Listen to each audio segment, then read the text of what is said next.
మా రూమ్లో పొద్దున ఇవాళ 11కి బస్ దిగి ప్యాకేజీ బుక్ చేసుకున్నాం. సో ఇక్కడ మా రూమ్కి వచ్చేసేసి రెడీ అయిపోయి ఎగ్జాక్ట్గా 1 o'clock అవుతుంది.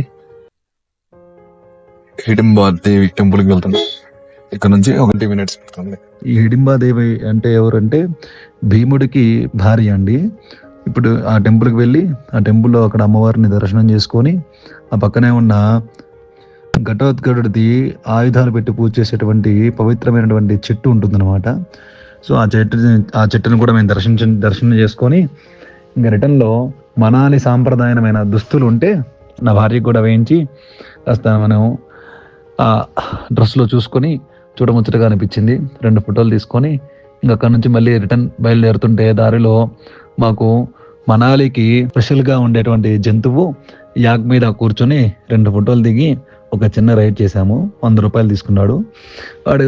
ఆ జంతువుకు సంబంధించిన వ్యక్తే వీడియో కూడా నీట్గా తీసిచ్చాడు అనమాట. ఇంకా ఆ రైడ్ చేసుకుని అక్కడ నుంచి ఇంకా డైరెక్ట్గా వన్ విహార్ నేషనల్ పార్క్కి వచ్చాము.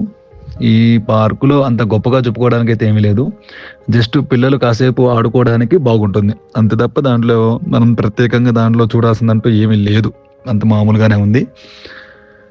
ఇంకా అక్కడ నుంచి దగ్గరలోనే బుద్ధిస్ట్ టెంపుల్ ఉంటుందన్నమాట. సో అక్కడికి వెళ్ళి కాస్త బుద్ధుడి యొక్క విగ్రహం చూసుకొని ఆ దేవాలయాన్ని చూసుకొని ఒక 20 రూపాయలు ఇస్తే లోపల కెమెరాలో చేస్తారు, వీడియోలు ఫోటోలు చూసుకోవచ్చు. ఆ తర్వాత ఇంకా అక్కడ నుంచి పక్కనే ఉన్నటువంటి మనాలిలో ఫేమస్ అయినటువంటి మనాలి మాల్ రోడ్డుకి వెళ్ళాము. కాసేపు ఆ మాల్ రోడ్లో మొత్తం అంతా కూడా చుట్టూ తిరిగి చూసాము. లోకల్ ఫుడ్ ఎక్స్పీరియన్స్ చేసి షాపింగ్ చేద్దాం అనుకుంటే ఇంతలో వర్షం పడిపోయింది బాగా. సో ఇంకా వెంటనే ఇంకా మేము కూడా రూమ్కి రిటర్న్ అయ్యాము. ఇంద్రధనుస్సు వచ్చింది, కాస్త చూస్తే చాలా ఆనందం అనిపించింది, మా పక్కనే ఉన్నట్టుగా అనిపించేసింది. ఆ వర్షం పడుతుంది కదా అని మేము కూడా మా రూమ్కి వచ్చేసాము.